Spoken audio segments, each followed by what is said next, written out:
Jadi setahu saya itu pernah lihat Bali itu sekali ketika beliau ngisi ceramah di Mbah Hamid Bedowi. Saya masih kecil diajak bapak.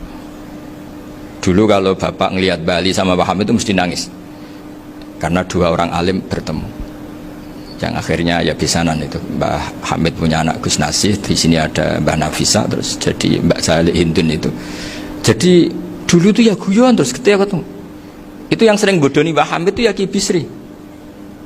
Ki Bisri itu kalau datang ke Ki Hamid Pasuruan, nak wali tenan aku teko ditata nomangan. Jadi ukurannya ya ternyata sampai sana dikeimangan tenan. Masih belum mengakui kan nak wali tenan, aku itu kiai rung di mobil, dongakno aku di mobil.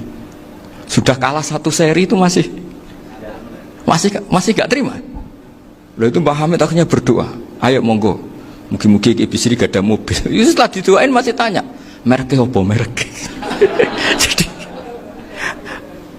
itu Mbah Hamid jawab, yo paling Holden itu.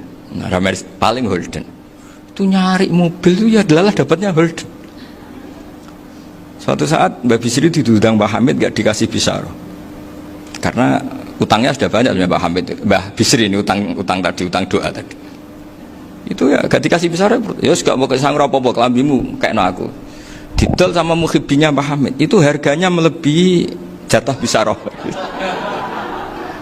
Ketemu Mbah Hamid, Kang, susu Kang, mergo. Jadi dulu itu rileks, makanya ini yang diceritakan ke Zofur. Sebetulnya kalau kiai-kiai itu bersanad itu ya rileks, hidupnya itu rileks. Karena rileks ini perlawanan terhadap kemungkaran. Saya dulu musyawarah sering sama Gus Zofur usul fikih. Itu jelas di antara yang ditulis Lubil Usul itu. Ya kita tahu tadi misalnya sanad usul fikih, Mbah Ber itu sangat al-usuli Kiai Zubair Dahlan, abahnya Mbah Mun. Punya murid diantaranya Kiai Sahal. Kiai Sahal punya karangan Thariqatul Husul fi Syarhi Lubil Usul. Itu Thariqatul Husul itu beliau ngendikan dalam mukaddimah bahwa saya bisa mensarah ini berdasar ngaji maknani sama Mbah Zubair. Terus beliau mengutip sarah itu dari kitab Nailul Ma'mul. Beliau ngendikan binus khotin khotiyah ghairi matbu'ah.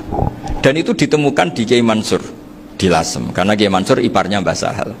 Mansur bin Khalil itu diantara katibnya Syekh Mahfud. Jadi semuanya ini sambung. Mbah Ber saking ahli usul fikihnya, kalau ngajar usul fikih itu kalau guyon takriran saya ini lebih memahamkan ketimbang sarah. Ya sudah, terus Mbah Zubair Kiai Fakih, terus Syekh Mahfud. Di sini Syekh Mahfud termasuk orang yang dekat Mbah Munawir, sampai putrane Mbah Mahfud namanya Gus Muhammad dibawa Mbah Munawir, kemudian mondok di Termas diantaranya, terus dinikah jadi menantunya kalau nggak salah Haji Taslim di Betengan, kemudian sekarang juriannya Mbah Mahfud di Betengan. Ini nggak boleh hilang secara seperti itu. Diantara di usul fikih diterangkan, ketika diantara 5 hukum itu ada yang bernama mubah. Mubah itu boleh dilakukan, boleh ditinggalkan, dan kalau dilakukan ya tidak berpahala, tidak disiksa.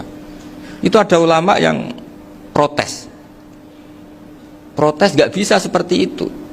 Ithma min mubahin illa wa tahaqqaqu bihi tarku haramimma fa'il zamu minas sukun tarkul qatli wa minas sukut tarkul qadaf. Tidak bisa, mubah itu tidak ada. Kalau kiai jagungan semalaman itu Allah ngitungnya itu hada taroka dugem, wahada taroka delok dangdut, wahada taroka kada wakada. Oh, itu luar biasa. Dan kita ngikuti yang seperti itu saja.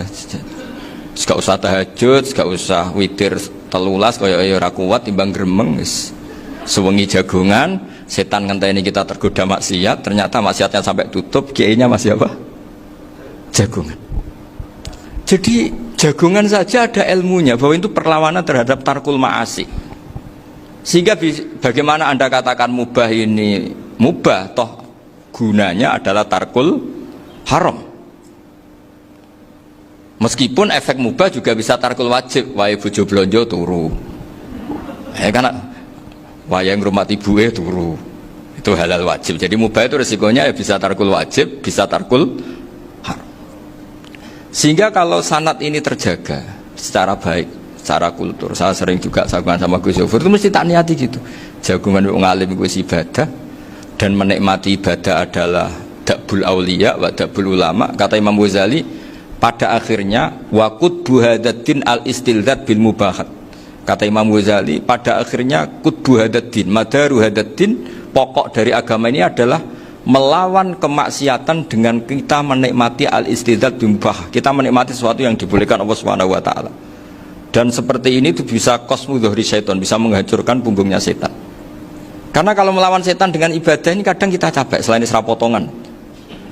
Tapi nak kangkang ning komplek H gitu jagungan mbek kancane, ngenang melarate, mbok ngenang ras sekolah, ramunggah, kenangan sing ramunggah diarani istiqomah. Gitu kan. Diarani tulus zaman, kok sing munggah dianggap kesusu. Saya ini punya pondok Quran, kalau ada yang hafal 3 tahun mesti digojolkan saya ini. Gak apik kesusu itu. Kesusu itu mesti tidak barokah karena tergesa-gesa apa? Hatam. Sehingga yang nggak hatam-hatam itu kayak partai mayoritas. Ini yang partai tulis zaman katanya. Ahli sabri katanya. Akhirnya di pondok gara-gara itu mau guyon, tapi nggak ada stigmasinya, malah nggak naik. Di pondok sarang itu saya punya temen itu banyak yang sekelas dengan saya, sekelas sama Gus Kamil, akhirnya sekelas dengan Gus Sofur. Padahal saya ini kakak kelas. Saya temannya Gus Kamil, temannya Gus Sofur. Ini anak ini nggak pernah naik. Itu nggak dinyek, nggak dicibir di pondok. Karena guyonan tadi, guyonan bahwa ini bagian dari bentuk apa? Istiqomah.